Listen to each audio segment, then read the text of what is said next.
Assalamualaikum warahmatullahi wabarakatuh. Hello my good students, good morning. How are you today? I hope you are always in a good condition. Welcome back to English lesson today. Still at Ling Taruna Sinau, and today we are going to continue our lesson last week. That is about direct and indirect speech. Untuk minggu yang lalu kita punya 3 jenis kalimat reported, yaitu ada statement, comment, dan question. Nah, untuk yang statement kita sudah membahasnya di minggu kemarin. Kali ini kita akan membahas tentang kalimat perintah dan kalimat pertanyaan. Oke, start with command atau kalimat perintah. Nah, nanti kalimat perintah ini akan kita bagi menjadi 2, yaitu positive command and negative command. Let's start with positive command atau kalimat perintah positif. Dalam kalimat perintah positif perlu menambahkan to di depan kalimat perintah yang digunakan sebagai penghubung antara kalimat pengantar dan kalimat perintah tersebut. Kita langsung simak contohnya saja supaya biar lebih jelas. She asked me open the door. Masih ingat ya, kalau direct speech atau kalimat langsung itu cirinya berada di dalam tanda kutip. Itu sudah ada keterangannya. Jadi dia meminta saya atau dia mengatakan open the door, buka pintu. Nah, itu direct speech, kalimat langsung. Nah, untuk mengubahnya menjadi reported atau kalimat tidak langsung, kalian bisa lihat di penjelasan tersebut. She asked me to open the door. Jadi kata-kata to di situ ada di tengah-tengah antara kata kerja yang memerintah dengan kata yang diperintahkan. Jadi dia meminta saya untuk membuka pintu. Contoh berikutnya, he said, do your homework now. Dia mengatakan, kerjakan PR-mu sekarang. Nah, itu kalimat langsung atau direct speech. Untuk bisa diubah menjadi reported speech atau kalimat tidak langsung, akan berubah menjadi he said to me to do my homework. Jadi dia mengatakan ke saya untuk mengerjakan PR saya. Contoh berikutnya, my mom told me go to bed early. Jadi ibu memberitahu saya untuk pergi tidur lebih awal. Jadi ibu berkata pergi tidur lebih awal. Itu kalimat langsungnya. Nah, untuk mengubahnya menjadi reported atau kalimat tidak langsung, my mom told me to go to bed early. Ibu meminta saya atau memberitahu saya untuk pergi tidur lebih awal. Jadi di situ kalian bisa memperhatikan perubahannya dari direct speech menjadi reported speech yang mana to dibutuhkan sebagai kata penghubung. Oke, itu untuk yang positive command. Nah, untuk yang kalimat perintah negatif, ada contoh di sini. My father said, don't forget to study. Itu kalimat langsungnya. Diubah menjadi kalimat tidak langsung. My dad told me not to forget to study.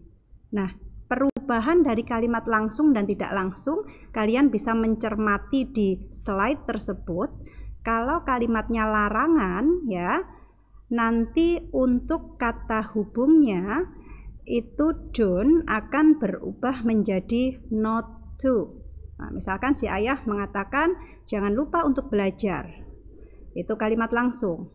Reportednya kalimat tidak langsungnya, ayah mengatakan ke saya not to forget, tidak lupa untuk belajar. Jadi itu perubahannya. Saya di sini punya contoh lagi untuk yang negative command atau kalimat perintah negatif. Ada contoh di situ. Randy told me don't eat this food. Nah, itu kalimat langsungnya Jadi Randy mengatakan ke saya jangan makan makanan ini. Diubah menjadi reported. Randy told me not to eat this food. Nah, jadi kata hubungnya berubah menjadi not to ya. Jadi Randy mengatakan ke saya untuk tidak memakan makanan ini. Contoh berikutnya, Kirana told Dimas, don't wait for me. Jadi Kirana berkata pada Dimas, jangan menunggu saya. Untuk reported speech-nya, Kirana told Dimas not to wait for her. Jadi Kirana memberitahu ke Dimas untuk tidak menunggunya. Itu reported speech-nya. Berikutnya contoh yang terakhir untuk kalimat perintah negatif. My father asked me, don't go to the market alone.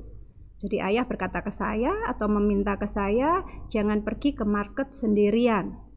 Nah, diubah menjadi reported speech atau kalimat tidak langsung akan berubah menjadi my father asked me not to go to market alone. Jadi ayah meminta ke saya untuk tidak pergi ke market sendirian. Nah, itu tadi adalah kalimat perintah ya dalam bentuk positif dan negatif. Dan saya harap kalian bisa memahami penjelasan tersebut. Berikutnya next, kita langsung ke question atau kalimat pertanyaan. Jadi nanti akan dibedakan menjadi dua bagian. Ada yang question word, kita bahas dulu.